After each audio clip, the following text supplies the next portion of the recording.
Primeiramente, mais uma vez, boa tarde a todos, tá? Sejam bem-vindos à nossa quarta edição de 2022 do nosso Webinauper de Saúde. Então, para quem não me conhece, né, antes de mais nada, deixa eu me apresentar. Eu me chamo Laiane Pereira, eu sou enfermeira e faço parte da equipe de gestão de saúde da Alper, tá? A gente sabe que no dia a dia, alguns acidentes e situações de risco ocorrem a todo tempo ao nosso redor. Por isso, é fundamental que a gente entenda um pouquinho sobre primeiros socorros e como devemos agir em algumas situações de emergência, para poder prestar o socorro correto e imediato às vítimas, até que a equipe respaldada, né, a equipe de primeiros socorros, entre em ação.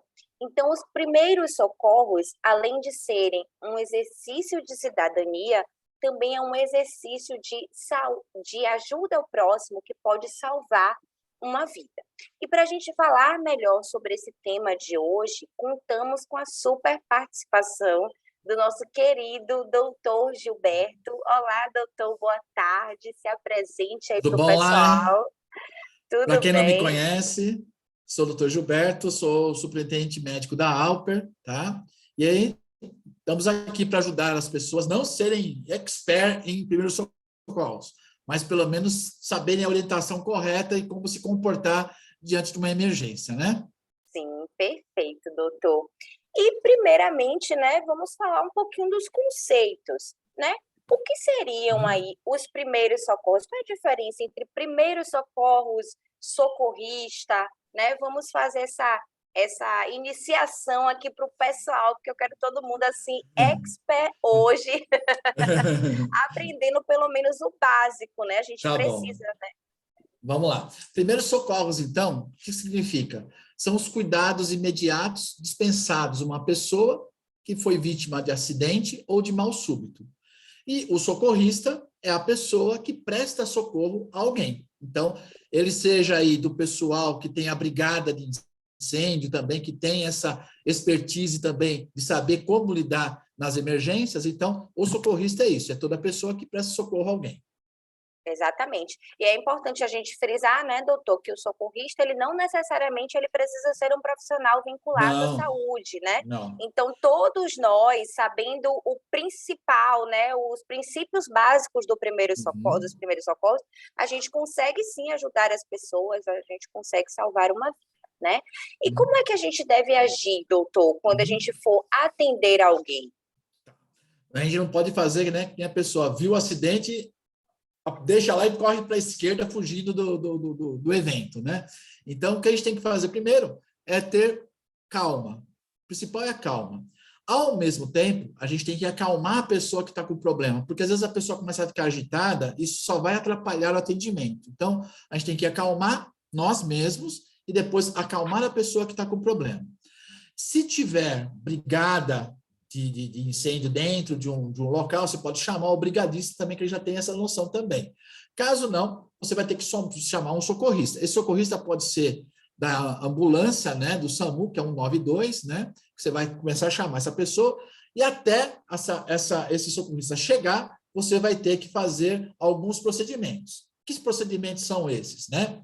Nunca mexer na pessoa que está com problema. Então, se a pessoa teve uma queda, está desmaiada, por quê? Se você mexer nessa pessoa, você pode ter ou lesão, né? Já tem uma lesão, pode ter uma lesão na coluna, você pode piorar essa lesão, então você tem que deixar a pessoa o mais confortável possível, tá?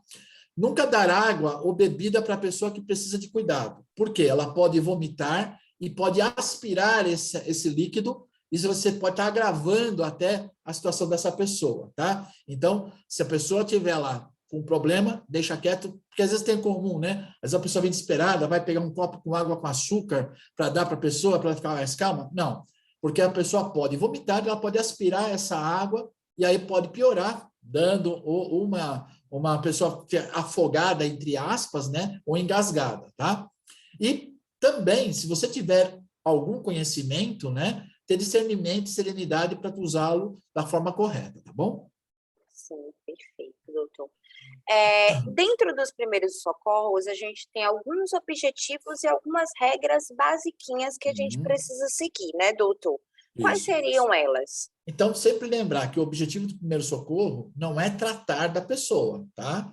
Então, a gente não pode tratar da pessoa, senão você pode estar dando mais, fornecendo danos para essa pessoa. Quais são essas regras básicas? Primeiro, perguntar para a vítima e verificar como ela está. Ela vai responder ou não. Se ela não conseguir responder, tudo bem. Mas se ela conseguir responder, ela vai te ajudar a dizer o que aconteceu com ela naquele momento. Sempre pedir ajuda e apoio. Nunca ficar sozinho. Peça ajuda e apoio, tá? E, dependendo do tipo de lesão ou evento que a pessoa tenha, começar a fazer os primeiros socorros, tá? E aí a gente vai começar já a dar uma ação, né? Sim. Dentro dessas ações, pessoal, a gente selecionou algumas que são, assim, Mais comuns, né? mais comuns, né, e que podem acontecer aí até no dia a dia de vocês. Então, para que vocês saibam, né, como proceder nessas situações e coisas também que a gente consiga passar para vocês aqui através do webinar. Porque quando a gente fala de primeiros socorros, é interessante que esse curso, né, seja feito presencialmente, porque a gente consegue fazer e aplicar Demonstrar, né? tudo o que a gente Demonstrar os faz, movimentos. né, na prática. Mas como a gente ainda está nesse modelinho, né, virtual, a gente selecionou alguns principais pontos de atenção. Então, quais seriam eles? Perda de consciência, ingestão de corpo estranho, né, os chamados engasgos, traumatismos e ferimentos, as hemorragias, o estado de choque e a parada cardiorrespiratória, tá? Então, doutor, a gente vai iniciar aqui falando um pouquinho agora sobre essa questão da perda de consciência, né? O que seriam essas situações de perda de consciência? Então, vamos lá. Perda de consciência, você tem dois tipos. O desmaio, propriamente dito, tá? Ou a síncope. O desmaio pode ser por várias formas. A pessoa pode ter enjoo, tontura, fraqueza, a visão fica escurecida, dor abdominal profunda, dor de cabeça. Isso pode ter alguns motivos, tá? Pouca alimentação. A queda de pressão a gente chama de síncope. Então, se a pessoa tem uma queda brusca da pressão, vai lá para baixo, como a gente fala, né? A pessoa tem uma pressão lá normal dela, é 9/5, já tem uma pressão baixa. Se ela passar desse número, ela cai realmente. Então, ela tem a síncope. O problema da síncope é que a pessoa desaba e você não sabe onde ela vai cair. Então, esse que é o perigo. Ela pode bater numa quina, ela pode bater numa pedra, numa parede, e ela pode ter o traumatismo craniano. Então, a síncope, diferente do desmaio, que a desmaio a pessoa começa a sentir que vai cair, ela já começa a procurar algum local para ela poder se proteger. A síncope não, é como se tivesse tirado da tomada. Você tira da tomada e a pessoa desaba. Esse que é o perigo, tá?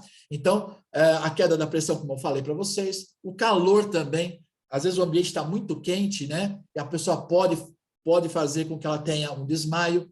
A falta de líquido ou desidratação também é importante, então por isso que a gente sempre fala, né? Briga, né, com as pessoas. Vamos tomar água, né? A gente tem aquele mantra de ir no banheiro, ver a cor do xixi, ver como é que está a sua cor do xixi. Se estiver muito branquinho, você vai tomar só um copo de água. Se estiver mais ou menos amarelinho, você vai tomar 2 copos de água. Se estiver muito amarelo, isso é um sinal de desidratação. Então, se estiver muito concentrada a urina, você está desidratado. Então, vai tomar 3 copos de água, tá? Ou forte emoção. Então, ela recebeu uma notícia muito triste, a pessoa desaba, né? Então, é dessa forma que a gente vai cuidar da perda de consciência, tá bom? Como a gente avalia, né, uma vítima com a perda de consciência? Tá. Tem algumas situações de perda de consciência, tá? A pessoa pode estar lá com um sono, né? Ela está meio adormecida, o desmaio propriamente dito, tá? Ou até a morte, né? Então, às vezes, a pessoa tem uma parada cardiorrespiratória, ela parou e ela não volta mais, porque ela morreu. Então, essas são as situações de perda de consciência, tá? E os dados vitais que a gente tem que olhar nas pessoas que têm essa perda de consciência é respiração. Então, você vai se aproximar dessa pessoa, tá? E vai ver se essa pessoa está respirando ou não. Um modo legal de a gente ver é pegar um espelho e pôr perto da narina e você vai ver se o espelho vai ficar embaçado ou não. Se o espelho ficar embaçado, é sinal que ela está respirando, tá? Então, essa é uma dica que a gente dá. Então, o ar sai pelo nariz, então você começa a ver aquele embaçamento no espelho. Movimento respiratório, né? Tem duas diferenças. A respiração da mulher de um jeito, a respiração do homem é outra. Então, na mulher, você vai ver a expansão do tórax. Então, na mulher, a gente vê se tem expansão do tórax. E no homem, você vai olhar a barriga. Então, a barriga do homem que vai levantar ou vai levantar e vai abaixar, tá? E uma forma também de você ver se a pessoa está realmente com os dados vitais presentes é pôr o ouvido no coração e escutar se tem batimentos cardíacos, tá? E outra forma é você sentir os pulsos, né? Você pode colocar o pulso aqui no pescoço, né? Com esses dois dedos aqui, você põe no pescoço, você vai sentir o batimento cardíaco ou o próprio pulso da pessoa. Você pega o pulso da pessoa e sente os batimentos cardíacos, tá? Se eles estiverem finos, é sinal que essa pessoa tende realmente a desmaiar ou ela está na perda de consciência, tá bom? É dessa forma que a gente vai identificar o quadro de perda de consciência. Dentro desse quadro de perda de consciência, doutor, a gente tem alguns subtipos, né? E para cada um deles, a gente tem um procedimento diferente. Então, eu queria que o senhor explanasse um pouquinho melhor para o pessoal entender. O mais comum que a gente chama que é a lipotímia, que é a falta de alimentação. Então, isso é comum nas pessoas que ou estão fazendo dieta, né? Aquele jejum intermitente, por exemplo, é uma das causas da pessoa ter a lipotímia. Ou ela acordou, está em jejum, não tomou café da manhã e foi trabalhar. E ela pode ter a lipotímia, que é exatamente falta de açúcar no sangue, e você vai fazer a pessoa desmaiar, tá? Bom, nesse procedimento, o que a gente tem que fazer? Acalmar a pessoa, tá? Deixar a vítima, a gente tem que fazer com que a gente coloque as pernas dela mais elevadas do que o tórax. Então, você põe na cadeira e apoia a perna dela, tá? Por quê? Eu faço com que o retorno venoso, né, o sangue volte para o corpo e vai até o cérebro. Porque o desmaio nada mais é do que você perder o sangue do cérebro. Então, o sangue não vai para o cérebro e você vai cair. Então, você tem que fazer com que o sangue volte. Então, você deixando a pessoa uma cadeira e pôr a perna dela mais alta que o tórax, você vai fazer com que esse retorno venoso melhore também. Afrouxar as roupas também, se tem com a roupa apertada, procurar afrouxar a roupa para poder respirar melhor, tá? Manter sempre deitado. O ambiente arejado, porque às vezes nessa hora que tem um desmaio, vem 15 pessoas em cima para poder ver o que está acontecendo. Então, a primeira coisa que a gente sempre pede é afastar as pessoas, ficar uma ou duas pessoas no máximo perto dessa pessoa para dar o atendimento, as demais pessoas se afastem para você deixar esse ambiente arejado. Então, cuidado sempre. Se a pessoa estiver sentada, manter ela sentada, né? Porque não tem jeito, porque ela não quero que mexa nessa pessoa. E também tomar cuidado com vômitos. Como é que a gente vai fazer com cuidado com vômitos se a pessoa estiver desmaiada? Você coloque a cabeça dela lateralizada ou para a esquerda ou para a direita. Caso ela vomite, ela não vai aspirar esse vômito, ela vai jogar para o lado, ou para o lado esquerdo ou para o lado direito. Então, é dessa forma que a gente vai cuidar de uma pessoa que está com desmaio. Em casos de epilepsias e convulsões, doutor, que também estão relacionadas à perda da consciência, como a gente deve proceder nessas situações? Então, aí é um pouco mais grave a situação, porque a pessoa está se debatendo, né? Então, a epilepsia, que é a perda de consciência, está se debatendo. Então, primeiro, você tem que tomar cuidado com essa pessoa para ela não ter movimentos bruscos e possa se machucar também. Procurar colocar essa pessoa deitada, mas procurar lateralizar ela ou para a esquerda ou para a direita. Então, procurar colocar o corpo dela em perpendicular ao solo, tá? E acomodar a vítima. Retirar tudo que for prótese. Então, prótese dentária, ponte ou dentadura tem que tirar, tá? Se você quiser ajudar, você pode enrolar um pano, né, um paninho, pôr na boca para ela evitar de ficar mordendo a boca e a língua, que ela pode sangrar e ela pode aspirar esse sangue. Então, você põe ela de lateralizada, enrola um pano na boca para ela poder morder aquele pano, tá? Até chegar o serviço médico, tá? Afrouxar a roupa do mesmo jeito, tudo direitinho, tá bom? Mas o melhor mesmo é deixar essa pessoa numa posição lateralizada, procurar segurar os braços, né? Ou as pernas, sempre com duas pessoas, para evitar ela se debater e ela se machucar, tá bom? Doutor, chegou uma pergunta aqui para a gente, tá? Da Rosane, e ela diz o seguinte, que não consegue identificar o pulso, parece que está sempre igual. A pergunta dela é, como ela deve proceder para poder sentir melhor essa pulsação? Escutar o coração. A melhor forma é você escutar o coração. Se tem dificuldade de achar o pulso, ninguém é obrigado a achar o pulso, tá? Quem tem prática consegue achar o pulso fácil, tá? Normalmente, você coloca 2 dedos no pescoço, você vai conseguir achar, e tem que apertar. Você tem que apertar para sentir realmente o pulso. Com 2 dedos você consegue. E o pulso do braço, do punho é a mesma forma. Você põe 2 dedos e você consegue sentir. Caso você não consiga sentir, mais fácil você colocar o seu ouvido no coração da pessoa e aí você realmente vai escutar o batimento cardíaco, tá bom? Eu aprendi na faculdade, doutor, que a gente consegue achar o pulso rapidinho no braço, né? Lembra da antena do rádio, né? O Isso, rádio, a antena é do isso aí. rádio. Então, vai na Isso. direção da antena do rádio. É isso Então, aí. o pulso está mais ou menos localizado aqui. Dá uma Isso, perfeito. pressionada, você consegue sentir. Legal. Ela também tinha essa dúvida, né, com relação ao ataque epilético, mas o senhor já Uhum. também respondeu. Chegou uma outra pergunta para a gente, mas eu vou segurar a sua pergunta, tá, Franciele? Porque a gente vai falar um pouquinho de choque anafilático mais lá na frente, tá? Então, Isso. aguenta aí 5 minutinhos que a gente já Segura. chega lá. Agora, doutor, saindo um pouquinho da perda de consciência, né, a gente Uhum. vai para uma outra situação. Inclusive, ontem eu estava olhando as redes sociais e eu vi uma notícia no Da Instagram, não sei se criança que você... engoliu, a criança que engoliu a Exatamente, tampa do refrigerante. Eu vi. exatamente. E Quem a salvou a professora fez criança foi a direitinho. professora, né? Então, Isso. é extremamente importante que a gente aprenda esse tipo de Uhum. manobra, né? Porque olha como a professora ela foi fundamental ali, as noções básicas de primeiro socorro salvaram a vida daquela criança, né? Então, Isso a aí. gente vai falar agora um pouquinho sobre essa questão de ingestão de corpos estranhos, né? Os chamados Isso. engasgos. Então, o que Isso. seriam eles? Então, assim, o engasgo nada mais é do que a pessoa está comendo um alimento. Isso é comum em restaurante. A pessoa está comendo e a comida, em vez de descer para o estômago, ela desce para a traqueia. E a pessoa, então, se afoga. Então, é isso que a gente chama de engasgo, tá? Primeira coisa, a gente não pode provocar vômito, ou seja, não vai pôr a mão na língua lá para tentar ver se a pessoa vomita, tá? Porque ele pode aprofundar mais ainda, tá bom? Não sei se vocês sabem, mas a caneta Bic, por exemplo, a tampinha dela, se vocês forem ver hoje, ela tem um buraco na tampa. Vocês perceberam já isso, que a caneta Bic tem um buraco na tampa dela?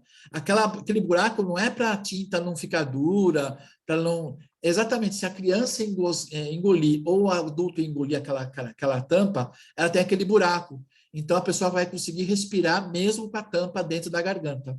Tá? Então, essa é uma dica que a gente dá também. Às vezes a pessoa está mordendo lá a tampa, lá, e às vezes pode engolir. Tá? Então, assim, e o que a gente tem que fazer para poder ajudar essa pessoa chama a manobra de Heimlich. A manobra de Heimlich tem 2 tipos, tá? Aquela em que a gente vai abraçar a pessoa. É ruim, né, que a gente está falando aqui, a gente não consegue Eu vou mostrar, tentar né? mostrar a foto aqui. Só um Tá, minutinho.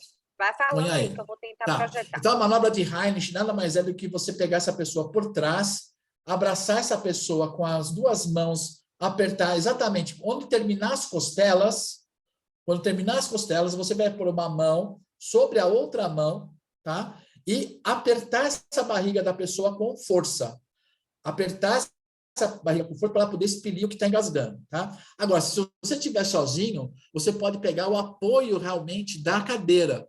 Então, se você estiver sozinho, está engasgado, aquele onde tem o encosto da cadeira, você vai apoiar exatamente essa região que eu falei que a gente vai abraçar, e você apoia como se fosse jogar o corpo para frente, você vai fazer essa mesma manobra. Então, essa chama-se manobra de Heimlich, tá? Ela não é difícil, ela é fácil de fazer. Nos bebezinhos é comum acontecer, tá? Eu tive uns 20 dias atrás, estava num restaurante, eu estava lá no Tatuapé, estava me alimentando, e o pessoal perguntou, tem um médico? Eu sou médico. aí tem uma criança se afogando lá fora. Eu fui lá fora, tá? E aí tá aí, ó, a manobra tá aqui, ó.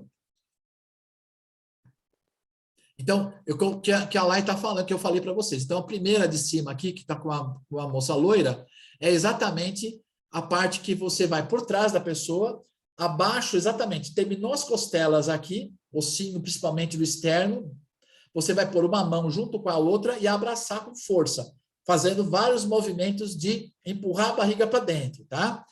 Caso você esteja sozinho, você vai fazer essa manobra usando exatamente o encosto da cadeira, tá?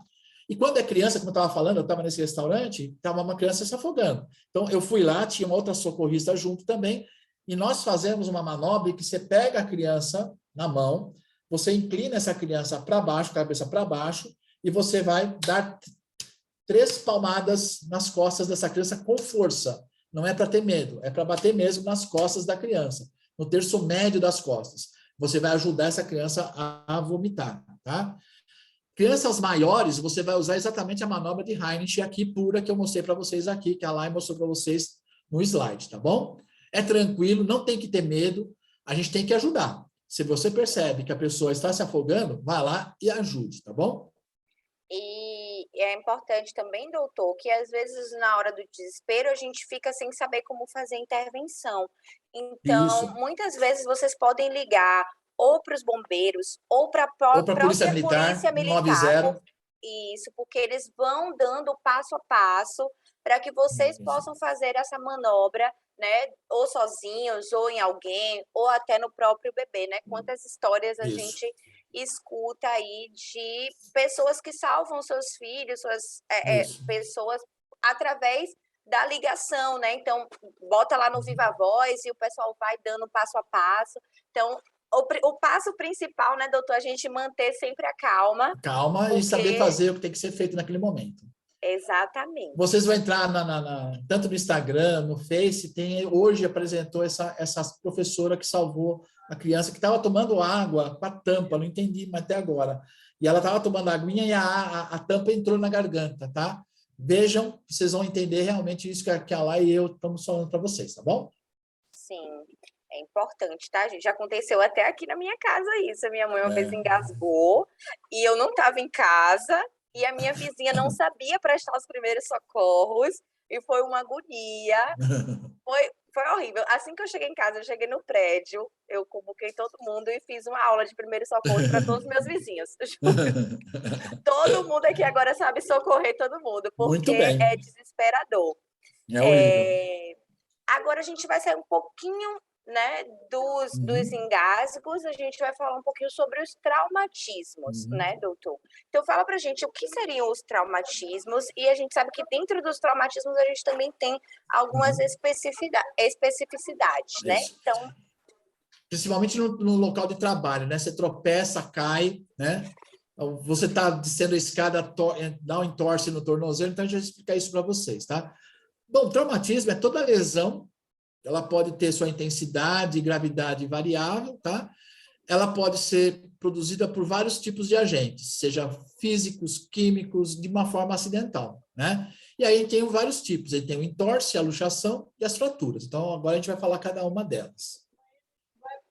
Então, vamos lá. Se tiver um entorse, tá? Um entorse. Entorse, o que é? Eu estou andando e torci o tornozelo, que é o mais comum, tá? Primeira coisa que você vai fazer é gelo. Pegar uma bolsa de gelo ou um saquinho, não tem bolsa de gelo? Pega um saquinho, põe gelo lá dentro e já coloca no local do entorse, tá? E você vai, nas primeiras 24 horas, caso você esteja em algum lugar que não tem ainda um serviço médico mais próximo, você vai alternar com frio e calor. Frio e calor. Bolsa quente, bolsa fria. Bolsa quente, bolsa fria, nas primeiras 24 horas. E depois das 24 horas, você vai colocar somente calor. Tudo isso aí para você tirar a dor do trauma e depois desinflamar, porque o calor é um anti-inflamatório, tá? E mobilizar. Aí não tem jeito, a gente tem que encaminhar essa pessoa para um serviço médico para poder fazer esse acompanhamento correto. Fratura, né? A gente não vai ser nenhum herói tentar reduzir uma fratura, tá? A gente vai colocar essa pessoa no local confortável, vai tentar imobilizar. Normalmente, às vezes não tem nada, a gente não tem gesso realmente, não tem nem as placas que a gente usa na ambulância. Vocês podem pegar papelão, corta o papelão, você vai imobilizar aquele membro, ou a perna, ou o braço, coloca 2 papelões e amarra com uma fita crepe mesmo, que tem no escritório, não tem problema nenhum, até a gente estar no serviço médico. E se tiver sangramento, procurar colocar um pano, né, nessa região que está tendo sangramento, para evitar que tenha uma perda de sangue e essa hemorragia for pior, tá? E luxação, né? Luxação também é outro trauma, é diferente de entorse. Entorse, eu torci o tornozelo e voltou. A luxação, não. O membro sai do lugar, né? Seja ombro, seja tornozelo, seja joelho, ele sai do lugar, tá? Então, esse não tem como fazer nada naquele momento. Você tem que mandar, deixar no local quietinho até chegar ao serviço médico e transportar para o hospital, tá bom? Então, o que a gente tem que falar? As imobilizações que eu falei para vocês, a gente pode fazer com papelão, com madeira, com cabo de vassoura, para você colocar 2 cabos de vassoura e amarrar com uma fita ou o próprio pano, tá bom? É isso, acho que de trauma é tranquilo, não tem muita... Tem que ir para o serviço médico mesmo, não tem como, só vai resolver no hospital. Eu vou projetar aqui também a tela para que eles vejam como é os tipos de mobilização, tá, Isso, põe aí, doutor? põe aí, põe aí. Vou pôr aqui para o pessoal ver. Deixa eu só mexer aqui.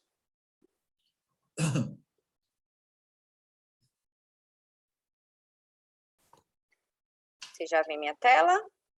Sim. Ó, tá vendo, gente? Então, é isso que eu falei para vocês. Então, você pode colocar aqui o primeiro quadradinho aqui, que a pessoa está de azul no braço, ele colocou um papelão ou madeira, tá?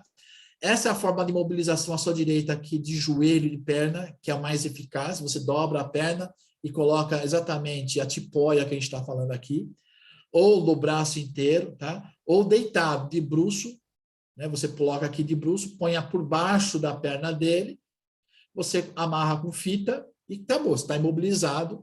Por que você tem que imobilizar? Para não piorar a fratura, porque às vezes essa fratura está tranquila, se você mexer, você vai fazer com que ela desloque e pode piorar o tipo da fratura. E às vezes é uma fratura que a gente chama em galho verde, tá? Então ela não quebrou o osso, ela só trincou. Então, para você evitar que ela realmente fique com uma fratura verdadeira, você tem que imobilizar, tá bom? Vamos para o próximo tópico. É bastante, né, gente? Você vendo só? Não é pouca Tem coisa, muita não, né? coisa, né? Vamos à questão agora dos ferimentos, doutor, né? Vamos lá. Como é que a gente procede aí quando a gente tem algum ferimento ou a gente observa alguma vítima de Isso. ferimentos? Então, vamos lá. Ferimento, a definição dele é ato ou efeito de ferir. Pode ser por várias formas, tá? Seja acidental ou não, né? Às vezes eu estou cortando uma cebola, e o que acontece com a nossa faca? Se você não for um expert na cozinha, que você tem que cortar a cebola em forma de garra para você evitar que corte a mão, né? Às vezes a pessoa vai com o dedão lá e vai, primeira facada, já vou embora o dedo, né? Então, esse é o ato de ferir. Dar golpe ou produzir chaga, fratura ou contusão. E essa é a definição melhor. Quais são os tipos? A gente tem lesão na pele, que são as feridas. Então, essa é o mais comum, a gente de criança, né? Que a gente caía e ralava o joelho, né? Aí formava aquela feridinha, e depois, com alguns dias, você tirava aquela casquinha, sangrava pra caramba, você não sabia por que está sangrando tanto, né? Então, essa é o mais comum. Contusão, então você bateu e sangrou, fez uma ferida, tá? Corpo estranho, então você está com um copo de vidro na mão e ele quebra na sua mão e você vai ferir, tá? Escoriação, que eu já falei para você, aquela raspada, corte ou perfuração, né? Às vezes aquele vidro perfurou a sua mão, por exemplo, tá? Então, esses são os tipos de ferimentos. O que você tem que fazer, né? Primeiro, repousar a pessoa no local, tá? Colocar compressa fria ou gelo por 24 horas, tá? E para poder estancar aquele sangramento e mandar para o serviço médico, tá? Corpo estranho. Aí, corpo estranho, a gente tem alguns locais que a gente tem ferimento, principalmente na garganta ou no nariz, né? Que às vezes você fere o nariz. Então, você tem que fechar a narina, né? Fechar a narina livre e tentar tirar aquele corpo estranho que está lá dentro. tá? Então, você fecha uma narina e faz com que a pessoa respire pelo nariz para tentar tirar aquele corpo estranho, tá? E o médico, se não expelir, tem que ir no otorrino para poder, com um aparelhinho que a gente chama em L, ele vai puxar aquele objeto que está lá dentro. Na garganta, é um pouco mais difícil, tá? Você tem que fazer com que a pessoa abaixe a cabeça e o tórax, e você vai bater levemente nas costas para tentar tirar aquele objeto que ficou na garganta. O mais comum é espinha de peixe, né? Espinha de peixe pode entrar lá dentro, ferir a garganta, né? Então, você tem que tentar tirar. Espinha de peixe você pode tirar também com miolo de pão. Então, a pessoa engole, come um pedaço do miolo de pão, porque daí a espinha entra no miolo do pão e a pessoa engole aquele espinho, tá? E se não conseguir tirar, você vai para o médico, tá? No olho, né? O mais comum é cisco no olho, né? E a primeira coisa que a pessoa faz quando tem um cisco no olho, que ela faz, esfregar com a mão o olho. Não pode, tá? Então, entrou um cisco no olho, entrou qualquer objeto no olho, você vai fechar o olho, não esfregar, e vai procurar jogar água corrente nesse olho para lavar. Como é que a gente faz isso? Normalmente, a gente pega, dependendo da posição que tiver, ou você faz da parte nasal para a lateral, para fora, você vai jogar essa água nesse sentido, ou se tiver ao contrário, tiver aqui do lado de fora para dentro, você vai também jogar a água para poder limpar e para poder lavar. Então, nunca esfregue, porque se você esfregar, você realmente, aquele objeto que está lá dentro, pode lesionar a membrana do olho e pode sangrar, tá bom? E aí levar no médico para ele poder ver o que está acontecendo. E no ouvido, esse não tem jeito, tá, gente? É comum entrar inseto no ouvido. E aí dá um zumbido no ouvido, a pessoa fica louca de dor, desesperada. Não tem outra forma de você ter que tirar indo no médico, não tem como, tá bom? Acho que é isso lá com relação a ferimentos. Certo, doutor. E agora a gente vai falar sobre as hemorragias, né? Já é um pouquinho mais complicado falar de hemorragia, mas a gente vai trazer aqui de uma forma bem didática para todo mundo conseguir entender, né? Quais são os tipos de hemorragias que a gente pode perceber aí Nós temos 5 tipos de hemorragia: a de membros, braço, pernas, a nasal, a por tosse, a digestiva e a interna, tá? Então, a gente vai começar primeiro nos membros, tá? Então, o que a gente tem que fazer? Da mesma forma que a pessoa desmaiou, você vai fazer da mesma forma, vai colocar, se for nas pernas, por exemplo, deixar mais elevado as pernas do que o tórax, tá? Que o nível do coração. Porque daí você vai conseguir com que essa hemorragia pare, cesse. Ou comprimir com gás esterilizado. Então, aquela lesão que você tiver hemorragia, você vai pegar um chumaço de gás no local e apertar bem, tá? Ou torniquete. O problema do torniquete, eu não gosto de ensinar torniquete, porque tem um tempo para você liberar o torniquete e fechar o torniquete, porque você tem que manter a circulação sanguínea. Então, eu não gosto de ensinar para as pessoas a usar o torniquete. O torniquete seria mais para uma pessoa que tenha uma especialização, ou enfermeiro, ou médico, para poder fazer, tá? Então, eu não indico o torniquete, tá? Nasal. Você vai sentar a pessoa, tá? Acalmar, porque aquele sangramento fica jorrando na pessoa, tá? Vai comprimir a narina sangrante, então, se for à esquerda, você vai comprimir a esquerda, tá? E colocar um tampão. Você pega uma gaze, estica essa gaze, ou um tecido que seja, você vai enrolar como se fosse fazer um barbante, tá? E vai começar a introduzir essa gaze enroladinha no nariz e deixar a ponta dela para fora. Isso você vai ajudar a pessoa a melhorar. E compressa de gelo. Então, você faz o tampão e coloca uma compressa de gelo e leva para o médico. Por que tem que levar no médico? Porque sangramento nasal tem algumas consequências. Trauma é um. Pressão elevada. Então, se a pessoa está com hipertensão, ela pode sangrar as narinas, então você tem que levar no médico para baixar essa pressão, porque lá, senão ela vai continuar fazendo o sangramento, tá? Ou até, por exemplo, se a pessoa está com algum problema nasal realmente, né? Então pode ter um pólipo lá dentro, pode ter algum tipo de lesão e sangra, tá? Então, por isso que a gente tem que levar no médico para poder ver que tipo de sangramento que é. Eles vão ver se é pressão, se não é pressão, se tem uma lesão lá dentro ou não, tá bom? Tosse. Normalmente, tosse é quando a pessoa já tem uma patologia de base no pulmão, tá? Então, hoje, principalmente, quem teve Covid, né, pode ter esse sangramento por tosse, tá? Algumas doenças podem causar câncer de pulmão, causa tosse com sangramento, tuberculose é comum também a pessoa tossir e sangrar, tá? O que você tem que fazer? Sentar a pessoa, acalmá-la, não deixar ela falar e nem beber nada, tá? E aí esperar o serviço médico para ajudá-la, tá bom? Se for digestiva, né? A gente tem que afrouxar essa pessoa, acalmá-la, porque ela pode vir em jato. Ela não é que nem a tosse, tá? A tosse, a pessoa tosse e vem o sangue. A pessoa que tem uma hemorragia digestiva, ela vai como se fosse vomitar, mas vômito longe, com sangue, com muita pressão, tá? Então, a gente tem que fazer o quê? Colocar uma bolsa de gelo na altura do estômago, tá? Aí sim, aí eu estou indicando uma água gelada. Então, ela vai começar a engolir água gelada, porque a água gelada, onde tiver a lesão que está sangrando, ela vai ajudar e vai começar a diminuir aquele sangramento, tá? Se vomitar, não tem problema nenhum. Aí sim eu indico o vômito mesmo. A pessoa pode vomitar, que é melhor para ela. E encaminhar para o serviço médico, tá? A hemorragia interna, né? Aí sim, a gente não tem como você poder fazer uma atuação mais contundente, tá? Por quê? Porque está na alguma parte do nosso corpo, seja coração, seja artéria, que está sangrando.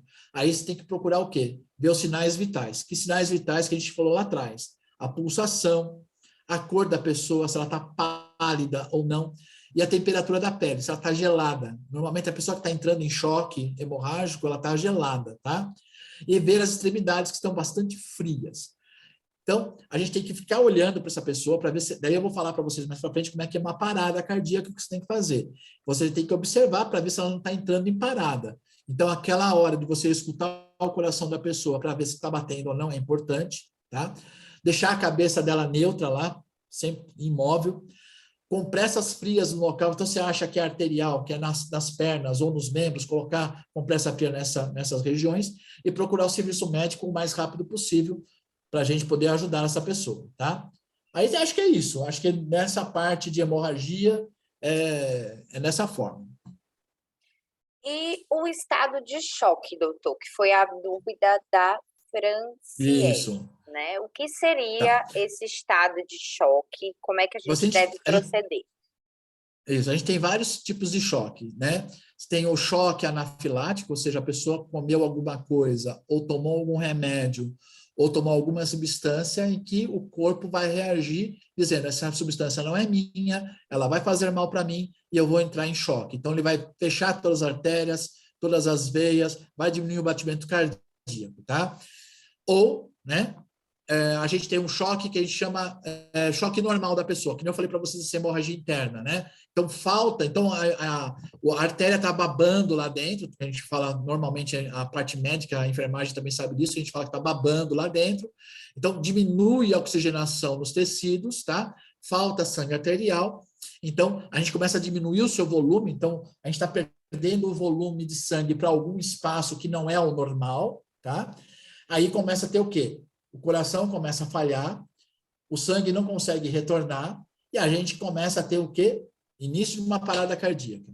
Então, a gente vai ter palidez, os lábios ficam roxos, a pessoa começa a suar muito, a respiração começa a ficar rápida e curta e ela fica irregular, tá? O batimento do coração, o coração tende a bater mais rápido para poder mandar sangue para frente, só que ele não tem sangue para mandar. Então, ele fica batendo mais forte para poder ver se consegue mandar sangue, tá?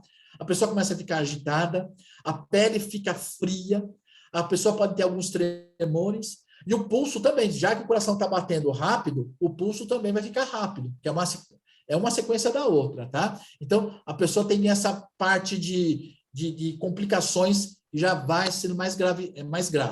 O que você tem que fazer primeiro é elevar o corpo todo dessa pessoa como se fosse deixar as pernas mais elevadas que o corpo, como se fosse uma cunha, né? Você põe uma cunha e aí a pessoa fica com esse corpo. Então, uma tábua, uma madeira rígida, para você fazer com esse levantamento das pernas em relação ao coração. Se não tiver, aquele mesmo método que a gente fez para a pessoa que desmaiou, você pode fazer também. Colocar as pernas da pessoa na cadeira, aqui, ó. Então, ou você faz a cunha, né? Põe a pessoa numa madeira. Então, já nesses movimentos, em todo prédio, você tem uma prancha de emergência. Então, procura colocar essa pessoa na prancha de emergência. Por que na prancha de emergência? Porque exatamente, se eu precisar fazer uma manobra de reanimação, eu tenho que ter uma superfície dura para eu poder fazer a massagem cardíaca. Por isso que é importante. Então, em cada andar do prédio tem a prancha de reanimação e a prancha de transporte. Então, procura colocar a pessoa nessa prancha. Caso não tenha, você vai colocar exatamente nessa posição que a gente colocou aqui, que a Laine está mostrando aqui, da cadeira. Então, põe as pernas da pessoa na cadeira e aí você vai observar essa pessoa. O que você vai observar, né? Então, deixar a vítima com a cabeça mais baixa que os pés, tá aqui, mostrando aqui nessa figura. Afrouxar a roupa, tá? Estancar a hemorragia se houver. Se tiver com frio, você pode agasalhar essa pessoa, põe uma manta por cima dela. Observar os batimentos cardíacos e a respiração. E, principal, mandar para algum lugar. Mandar para um hospital, chamar o socorro médico, o SAMU, para poder fazer essa ajuda o mais rápido possível, tá bom? Perfeito, doutor. Conseguiu tirar suas dúvidas, Franciele? Tá tudo ok? Tem mais alguma coisa? Só mandar aqui para a gente no chat, tá bom? Doutor, um dos fatores de risco para a parada cardiorrespiratória é o choque, né, que o senhor falou. Isso. Agora a gente vai falar um pouquinho mais da parada cardiorrespiratória em si, né, porque os protocolos são diferenciados, né? E mudou também, tá? Mudou. Antes a gente considerava que era o processo ABCD. Então, eu vou explicar para vocês mais para frente que não é mais ABCD, tá bom? Então, assim, parada respiratória e parada cardíaca. Então, parada respiratória. Você olha para as asas nasais, você vê que a pessoa não está mais tendo esse batimento de asa nasal. E movimento respiratório. Então, serve tudo que eu falei para vocês. Pegar um espelho, põe na frente da narina para ver se forma um embaçamento. E movimento respiratório, se lembra que eu falei para vocês? Na mulher eu vou olhar o tórax, no homem eu vou olhar o abdômen. Na parada respiratória, tudo isso cessa, tá? E a parada cardíaca, aí sim, eu não vou ter pulso, tá? E eu não vou escutar mais os batimentos cardíacos, tá bom? Aqui vale a pena, Olá, você mostrar exatamente o desenho, enquanto eu vou falando para as pessoas entenderem qual é o movimento correto, para as pessoas saberem o que tem que ser feito, tá? É o desenhinho aqui da parada, como a gente tem que fazer a reanimação dessas pessoas, tá bom? Só um instantinho. Tá joia. Se quiser, já pode ir começando a falar, tá, doutor? Então, vamos lá. Antes a gente falava em ABCD, tá? A de air, né? B de brain, que é parte pulmonar. O C, que é cardiológico, tá? Então, a gente mudou. Hoje já mudou. Hoje é CABD. Então, o que é? A gente vai primeiro procurar fazer a massagem cardíaca. O ideal, sempre uma massagem, uma parada cardiorrespiratória, é você estar em 2 pessoas, tá? Porque uma pessoa vai fazer a parte cardiológica e a outra vai fazer a parte respiratória, tá? A principal forma de você fazer uma parada respiratória é primeiro ter calma, tá? Então, a gente vai ter o quê? Checar a responsabilidade, né? Quem vai fazer o quê, tá? Chamar ajuda. Então, se você tiver, normalmente, nos locais que a gente trabalha, tem o DEA. O DEA nada mais é que é um desfibrilador. Mas aí tem que ter um treinamento. Então, a equipe que faz a parte de incêndio, né? A brigada de incêndio sabe manusear o DEA, tá? Mas isso tem indicação, então eles vão saber direitinho quando usar, tá bom? Você tem que checar o pulso a cada 5, 10 segundos, tá? Você tem que fazer compressão. A compressão tem que ser rápida e efetiva. Então, você tem que... Aqui no desenho está bem explicadinho. A sua mão, né? Você vai colocar uma mão sobre a outra, não pode dobrar o braço tem que estar sempre esticado, e você vai fazer compressão, você vai tentar comprimir o tórax pelo menos 5 centímetros. Então, comprime e solta, tá? Esse é o movimento correto, tá bom? Como é que você vai ter que fazer juntamente com a pessoa que vai fazer a respiração boca a boca? São 30 massagens cardíacas para 2 respiratórias. Então, eu vou fazer 1, 2, 3, 4, 5, 6, 7, 8, 20, 21, 22, 23, 24, 25, 26, 27, 28, 29, 30. O companheiro vai fazer 2 respirações boca a boca. 2. Aí eu começo novamente a fazer a massagem cardíaca. Sempre fazendo a massagem cardíaca na tábua de transporte, tem que ser uma região dura, tá? Então, a gente não pode ficar nervoso nesse momento, a gente tem que ter muita calma e fazer os movimentos corretos até a chegada do serviço médico. Não tem problema, vai fazendo a massagem cardíaca, que a massagem cardíaca é mais importante que até a respiratória, tá? Antigamente era o contrário, a gente ficava mais preocupado com a respiratória do que com a cardíaca. Hoje não, a gente tem que ficar mais preocupado com a cardíaca do que a respiratória. Eu acho que é isso que a gente tinha que falar, online, nessa parte de Porque primeiros socorros. é tão legal falar sobre primeiros socorros, né, doutor? Mas eu gosto Mas o muito presencial do é assunto melhor, entendeu? na O presencial que é prática. melhor na prática, porque daí a gente pega esse pessoal que está vendo aqui a gente e a gente põe para fazer no momento, né? Mas a gente vai ter ainda a chance de fazer isso, viu? Eu tenho certeza. É muito legal a prática vendo todo mundo fazer, é muito bacana, né? Principalmente quando chega nessa parte aí da parada cardiorrespiratória, que geralmente é uma coisa que deixa a gente bem tenso, Isso. né? E às vezes o cenário é caótico e a gente não sabe como proceder. Então, é como o doutor falou, para qualquer tipo de situação que a gente vá ter que intervir nos primeiros socorros, a gente precisa, primeiro de tudo, manter a calma para que a gente faça sempre as melhores tenha Manobras. cautela, né, do que a gente vai fazer, né, de todas as intervenções que a gente vai fazer. E não tirar do lugar que a pessoa está. Exatamente. Né? Porque às vezes acontece mesmo na ópera. Ah, doutor, a pessoa foi lá para o banheiro. Não, deixa ela no local. Tá? Porque é nesse transporte que você vai fazer alguma coisa errada. Deixa ela lá. Ela vai vomitar. Deixa ela vomitar. Não tem problema nenhum. Então, procurar sempre ter calma, não ficar apavorado, né?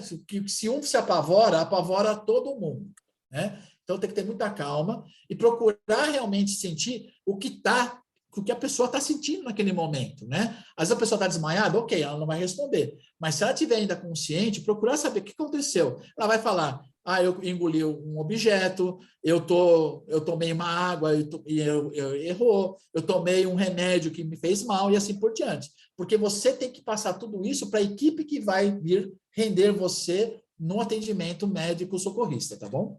Sim, e quando a pessoa vítima está consciente, é bom até que a gente vá conversando com a vítima, né? Isso, manter a atividade cerebral.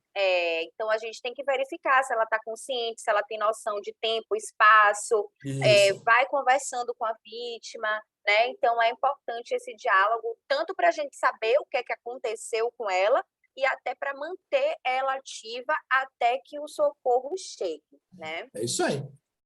Ficou alguma dúvida? Perguntas, pessoal. Agora pergunta. Chegou a hora de Temos aí perguntar. 5 minutinhos. Vamos lá. Nossa, nem senti o tempo passar, né? É gostoso, eu gosto. Eu gosto também, doutor, desse assunto. O Bruno mandou aqui para a gente que foram muito boas as orientações que passamos hoje. Obrigada, Bruno. O pessoal tem alguma dúvida, não fiquem com vergonha, esse é o momento, né? Até porque eu quero Número ver... para socorro, 192 é o SAMU, tá? 190, se você tiver com uma pessoa engasgada, 190 ajuda bastante, né? Nessa parte de ajuda. Agora, você pode usar 190 para poder pedir ajuda realmente para chamar o SAMU, porque às vezes se você está numa emergência, eles podem chamar também o resgate médico, que é do bombeiro também, não só o SAMU. Então, 190 você pode chamar a polícia que vai chamar realmente o resgate dos bombeiros e 192 que vai vir um SAMU, tá bom? Mais alguém? A Elaine colocou aqui, foi ótimo, parabéns. Por favor, teria algum material a respeito, informando como um cartão semelhante ao que tem no avião? A gente pode fazer, sim. A gente pode preparar isso para o marketing, com certeza.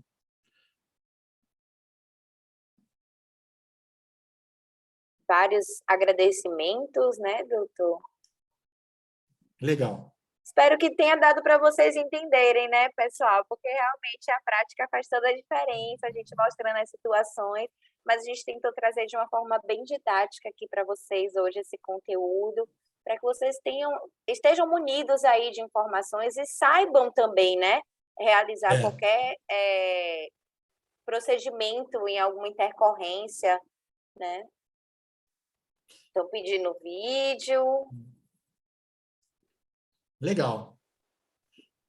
Qualquer coisa, né? A gente está aí na Alper também, procura a gente, se tiver dúvida, a gente está aí quando estiver na Alper, não tem problema nenhum, a gente pode tirar dúvida de vocês, tá? Tá bom? Pessoal, boa Páscoa aí, bom feriado, tá bom? E se cuidem, tá? Boa Páscoa, gente. Muito obrigada pela participação de todos mais uma vez.